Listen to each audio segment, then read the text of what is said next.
अस्सलाम वालेकुम गाइस, कैसे हैं आप सब। उम्मीद है आप सब खैरियत से होंगे।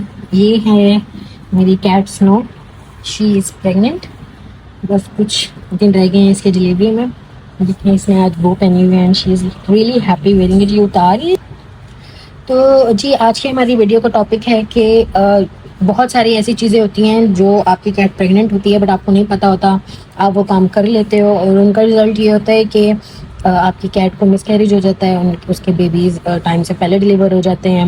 ये कैट की तबीयत ख़राब हो जाती है और कई दफ़ा तो कैट की डेथ भी हो जाती है।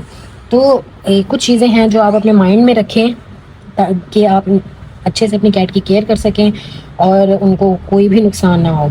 सबसे पहली चीज़ जो आपने माइंड में रखनी है कि जैसे ही आपको पता लगे कि आपकी कैट प्रेग्नेंट है तो आपने इसको बाथ नहीं देना। आपने बिल्कुल भी इसको नहलाना नहीं है, ना ही ठंडे पानी से ना ही गर्म पानी से, किसी भी किस्म का आपने इसको बाथ नहीं देना जब तक इसकी प्रेगनेंसी का पीरियड चल रहा है। क्यों? क्योंकि बाथ जो है ना वैसे भी कैट्स के लिए बहुत ज़्यादा स्ट्रेसफुल होता है। तो इस सिचुएशन में अगर हम कैट्स को बाथ दे देते हैं तो वो बहुत ज़्यादा स्ट्रेस में आ जाती हैं और कई दफ़ा उनको मिसकैरेज हो जाता है। तो आपने कैट को नहलाना नहीं है बिल्कुल भी। अगर आपने इनको साफ़ भी करना है तो आप बेबी वाइप से या गीले कपड़े से इनको साफ़ कर लें, लेकिन आपने इनकी पूरी प्रेगनेंसी में इनको बाथ नहीं देना, ठीक है। एक ये इसकी वजह एक ये भी है कि इनका स्ट्रेस लेवल बहुत हाई हो जाता है और दूसरी वजह ये है कि इनकी बॉडी की एक फ्रेगनेंस होती है, ठीक है, जिसको पहचान के किटन्स फीड करते हैं। जैसे ही आप कैट को बाथ दे देते हैं, जब किटन्स बॉर्न होते हैं, माँ की वो फ्रेगनेंस उनको नहीं मिलती है तो उन्हें पता नहीं लगता कि ये हमारी मदर है या नहीं, और वो फीड नहीं करते। तो इसलिए आपने बात तो बिल्कुल भी नहीं देना कैट को। ये पहली चीज़ आपने माइंड में रखनी है। दूसरी चीज़, आपने कैट को कोई भी मेडिसिन नहीं देनी बगैर वेट को चेक करवाए। आपकी कैट को बुखार है, आपकी कैट को डायरिया है, वॉमिटिंग्स लगी हुई हैं, कॉन्स्टिपेशन है, कुछ भी इशू है, कैट के एयर्स का इशू है, आइस का कोई भी मसला है, कोई भी हेल्थ इशू है आपकी कैट के साथ, आप उसको वेट के पास लेके जाएं, आप चेकअप करवाएं। और वेट को आपने ये मेंशन करना है कि आपकी कैट प्रेग्नेंट है, क्योंकि बहुत सारी ऐसी मेडिसिन होती हैं जो प्रेगनेंसी फ्रेंडली नहीं होती हैं। आप अपनी कैट को दे देते हैं और उसकी वजह से टॉक्सिसिटी हो जाती है और कई दफ़े ऐसे होता है कि किटन्स बॉडी के अंदर ही एक्सपायर हो जाते हैं और आपको पता भी नहीं होता, जिसकी वजह से कैट के अपने अंदर भी टॉक्सिसिटी फैल जाती है और एट द एंड कैट भी फौत हो जाती है। तो इसलिए आपने कोई मेडिसिन अपनी मर्जी से, जैसे आप पहले दे देते होंगे कैट को प्रेगनेंसी में, तो आपने कोई मेडिसिन नहीं देनी कैट को, ठीक है। तीसरी चीज़, आपने कैट की डीवॉर्मिंग नहीं करवानी। बहुत सारे लोग जो होते हैं वो डीवॉर्मिंग करवाना चाह रहे होते हैं कैट की, तो आपको पता लग गया कि कैट प्रेग्नेंट है तो आपने डीवॉर्मिंग नहीं करवानी इसकी। जैसे ही इसकी प्रेगनेंसी का टाइम खत्म हो जाए, वेट को चेक करवा के जो आपको सुटेबल टाइम बताए आपने तब करवानी है इसकी।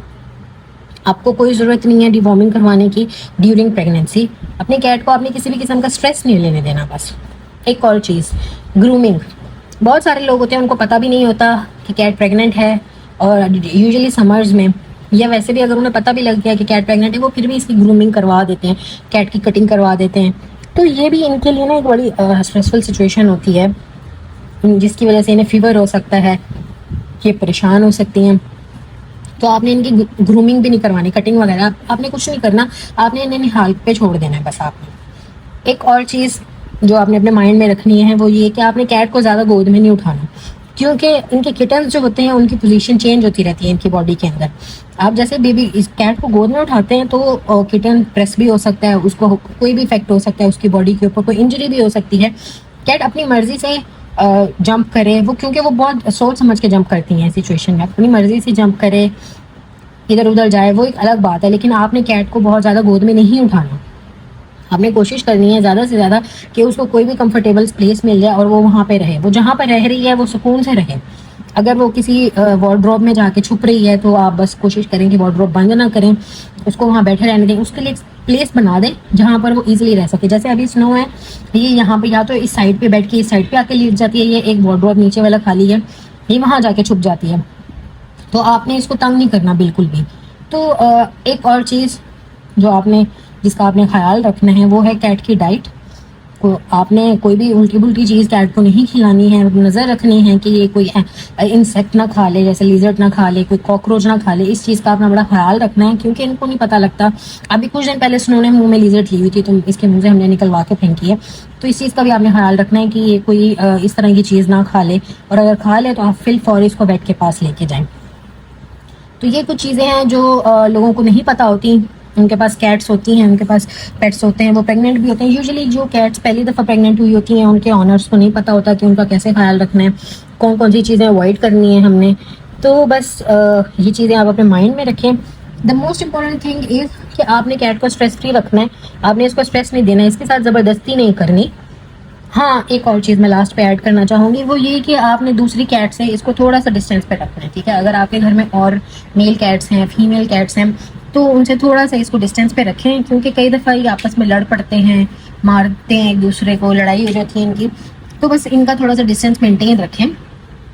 बाकी रोज़ इसके ऊपर नज़र रखें, इसकी डाइट का ख्याल रखें, चेक करें कि ये लिटर बॉक्स यूज़ कर रही है अपना या नहीं कर रही, और इसको हाई प्रोटीन डाइट दें जिसके अंदर आप जो है मीट दे सकते हैं। फ़िश लाजमी खिलाएं इनको, फ़िश बहुत अच्छी है इनके लिए और इनकी किटन्स के लिए। चिकन, बॉइल्ड चिकन श्रेड करके दें।